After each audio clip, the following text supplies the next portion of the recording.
maybe I'm the only one, and I totally understand that Dame time is the only time. It's your mom's time. Like, we totally get it, right? Luka's mom. Right. Yeah. Luka's mom, Dame time all night long, baby. It's all together. Everybody wants to give up everything they have to get Damian Lillard. And I know this is going to sound crazy town. I'm telling you not to do it. Damian Lillard's on the wrong side of 30. Damian Lillard is a guy that's a fantastic player, but he's never led a team to a championship, and he has been the Portland Trailblazers for just about as long as he's been there. I love Damian Lillard. I love him as a player. I think he's a great, great scorer. But I'm not willing to, if I am the Philadelphia 76ers, to give up Simmons, Maxey, and Thybulle 2 first-round picks to get Damian Lillard's $44 million contract. I'm not willing to do that if I'm the Golden State Warriors, to give up 2 first-round picks this season, this upcoming draft. The Golden State Warriors are talking about trading 2 first-round picks that they have in this year's draft, 2 future first-round picks, James Wiseman and Andrew Wiggins, to get Damian Lillard. I'm not willing to do that. And I just don't understand, Jake, and I know you're a huge Dame guy. Mm-hmm. I don't understand the thirst to trade your franchise for a guy that's over 30 years old. Yeah, I mean, I think what's happening right now is the hype machine is on full blast. I think that, everyone's talking about, how Dame is available and there's going to be conversations and he is going to go somewhere. And I think, the Warriors are in a unique position specifically because their guys are coming back, right? I mean, Steph obviously had a great season, but Klay's coming back, Draymond will be back, and the Warriors are just sitting there saying, okay, we're not going to have Steph Curry forever. Once Steph Curry moves on, we're going to have to completely, revamp, rebuild the entire team, because that's the case. So for the Warriors, they're just sitting there saying, okay, well, let's add Dame, let's go on another 1 or 2 championship runs and call it a day, and then we're going to rebuild. Because either way, that time is coming. So for the Warriors, I can kind of get it, but that doesn't make giving up, essentially, what were you saying, like 4 first-round picks in totality? Yeah, they're talking about giving up their 2 picks this year, 7 and 14. Yeah. 2 future first-round picks, James Wiseman and Andrew Wiggins. And that's why I say you're crazy. You're leveraging your future, you're giving away your future for now. For the Warriors, I get it. I understand it at least. For Philly, I'm just sitting here saying, dude, like, you're playing both sides of the fence here with Ben Simmons. First it was, hey, we're riding and dying with Ben Simmons. We're going to develop a jump shot. Everything's going to be great. Don't worry about it, Ben. We're all good. But then what did we hear? Oh, well, they're listening to trade offers on Ben Simmons, and, they're listening to calls, and they're having conversations. And so for Philly, as usual, it's dysfunctional. For Philly, as usual, you don't know what's going to happen. They're unreliable. They're just out there on the reservation with everything. So I would Philly do it? Yeah, I'm sure they would do it. Would the Western Conference prefer Dame to go to the East? Yeah, I'm sure that they would. If you're any team but the team that lands Dame, you're like, damn, I wish you would have gone to the East. So I don't know. I'm just looking around at this whole situation. Okay, what do we got going on over here now? Bro, did we just kill a fly live on the show? I missed again. Unbelievable. Okay, anyway, as you were. Unbelievable. Anyway, point is Dame worth it? Yeah, I mean, I think that for the right situation, he's worth it. Is he worth it for Wiseman, Wiggins, and 4 first-round picks or whatever it's going to be? That seems a little hefty. So I don't know. I just think that, when you've got a guy in Damian Lillard who's proven to be really talented but hasn't been able to get to the promised land, it makes you kind of second guess, how much you should give up. So for the Warriors, I think I'm okay with it, just because either way, Steph Curry's time and Klay Thompson's time and Draymond Green's time is coming to an end in the next, I would say, probably 3 to 5 seasons. So you have this window here where you can win. But for these other teams, it's just a different situation. If you're a team that's bad, you shouldn't be giving up your entire future for a guy who's probably got 4 or 5 seasons left in the NBA. That's not a smart play by any stretch of the imagination.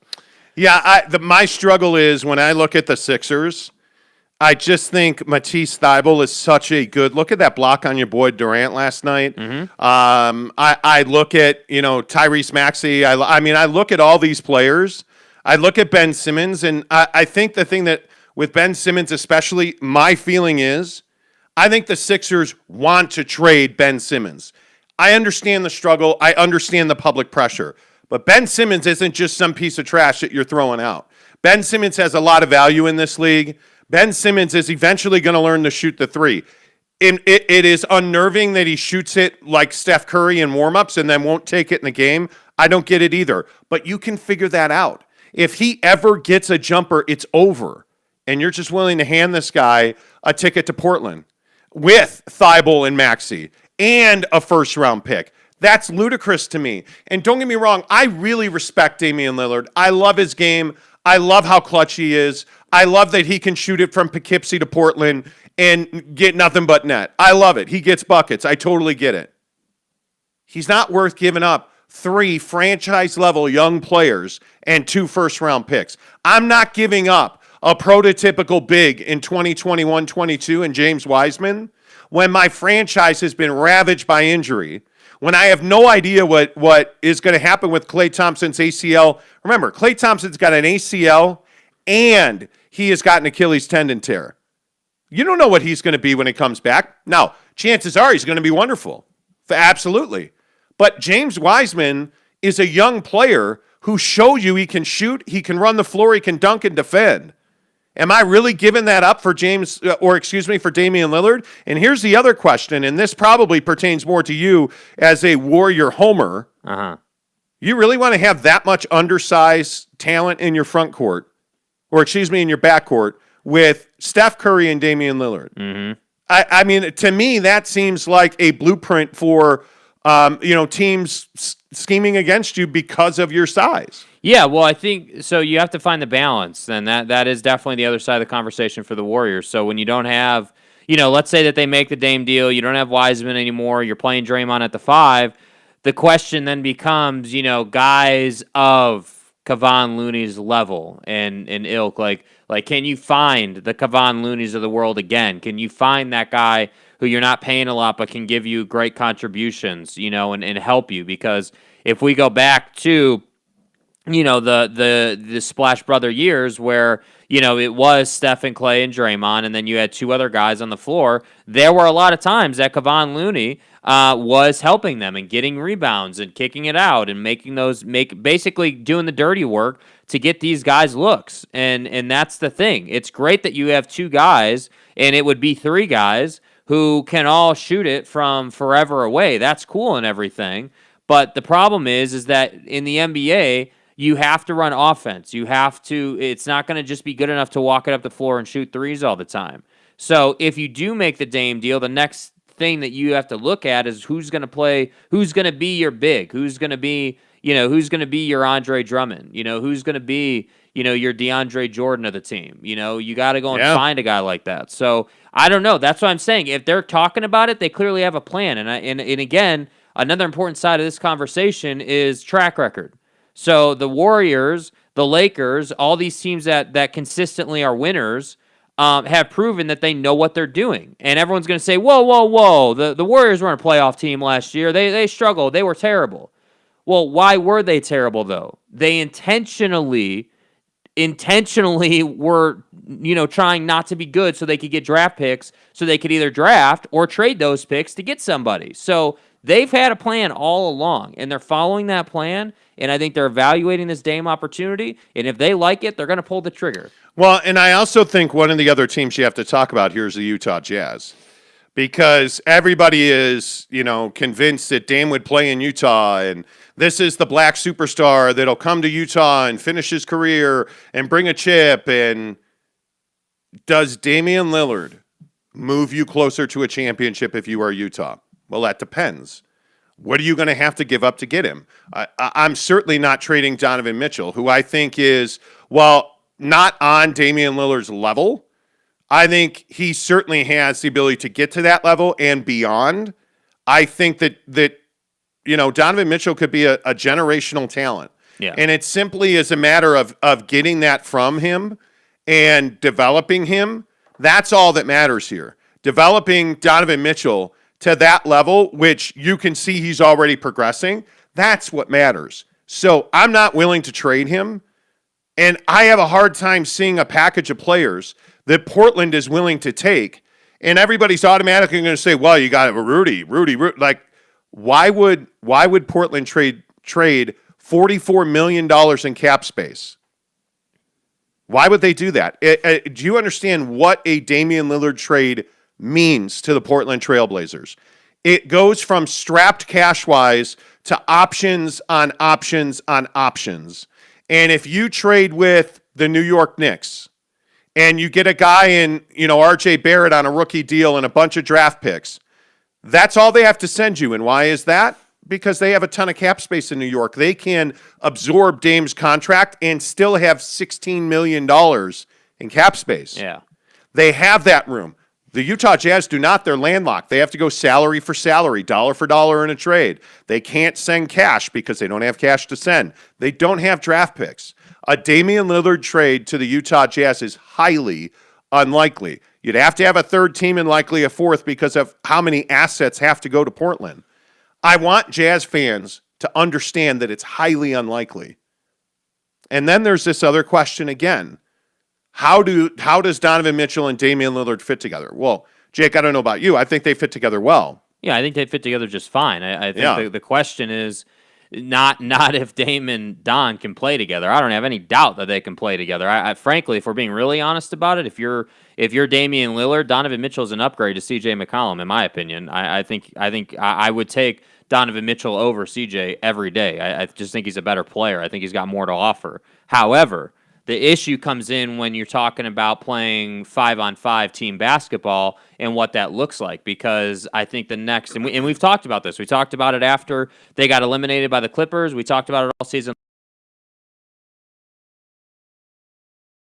Is becoming more of a floor general, is becoming more situationally aware. So, when your team, as an example, when you're playing through injuries on your roster, hero ball is not what's going to get you through that, right? Taking the 35-footer is not going to get you through that. Playing team basketball, getting the ball movement, moving the ball side to side across the floor, getting the open looks for guys like Bogdanovich and Jingles and whoever's there, whoever's supposed to take that shot, getting them that open look is what gets you through that. So, yeah, can Dame and Dom play together? Absolutely, 100%. And yeah, that makes Rudy Gobert a better player. But the question's going to be, how did those five guys come together to form a good enough starting five to compete for a Western Conference championship? Because frankly, I don't think for the Utah Jazz we should be having the NBA Finals discussion right now. I think right now you got to win the Western Conference, and then you can move on from that. Because this coming season, and I think this pertains to the Dame situation, this coming season, the Western Conference is going to be much more difficult. The Warriors are back. The Lakers are going to be healthy. The Clippers are going to run it back. You don't know what Portland's going to be. Does this trade happen or does it not happen? And to me, that's a big question. Yeah. Does Portland want to go through a total rebuild? I don't know that it's up to them. And I think when you look at the situation with Chauncey Billups and you look at all the heat that Dame took over that hire, and and how do I say this correctly? His perceived endorsement of Chauncey Billups, and all the controversy surrounding that, the years of just not winning, the frustration, the heartbreak, no clear path to an NBA championship in Portland. I think it makes a lot of sense for Damian Lillard. I don't know that it makes a lot of sense for the Blazers to trade Dame. I really don't. I think I could see them retooling and trading CJ or Nurk or a number of these other guys. I could see them doing that. I just don't know that the Portland Trail Blazers want to go down the road of trading a guy in Damian Lillard who is a spectacular citizen, who is a guy that, in my opinion, it's very difficult to find an ambassador for a franchise, a city, for Black Americans, anybody that you want to put up as a role model is going to have a tough time surpassing Damian Lillard. Yeah. He's great in the community. He's great with kids. He's great with adults. He's great with your mom. He's great with your sister, your dad, your uncle, your cousin, you name it.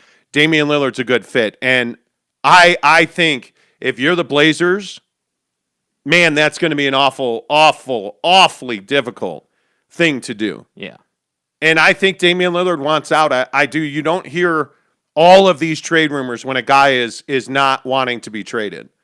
I understand it. I think he wants to be a Laker. I really think he wants to be a Laker. Well, I think the question is who doesn't want to be a Laker, right? So like everybody wants to play for iconic organizations, but I think for Dame, this discussion of him winning a championship's been going on for several years now. Oh my God. I mean that's been the age-old discussion with Dame, and I think that I look at we actually saw the Blazers in person when they came to Salt Lake earlier this year, and I think watching them, they were able to beat the Jazz in that particular game, but you begin to watch their setup and you start to understand that they do have an old roster. I mean, you're talking, with all due respect to Robert Covington and Carmelo Anthony and all these other guys, you don't have a young hustling roster. You have an older, veteran-laden roster that you thought would carry you, and I think that that's just unrealistic now. So then I start to look at the trade packages, and I'm like, hey, maybe we keep Dame, but we try to work something out with the Warriors. Will we get Wiseman? No, probably not. But if we could trade CJ and get a couple of picks, do some work in the draft, maybe then we can change this roster a little bit. Maybe then we can create something better. So I absolutely agree with you that I think that that's not out of the picture. We just don't hear about it very much because everybody wants to make the Dame trade.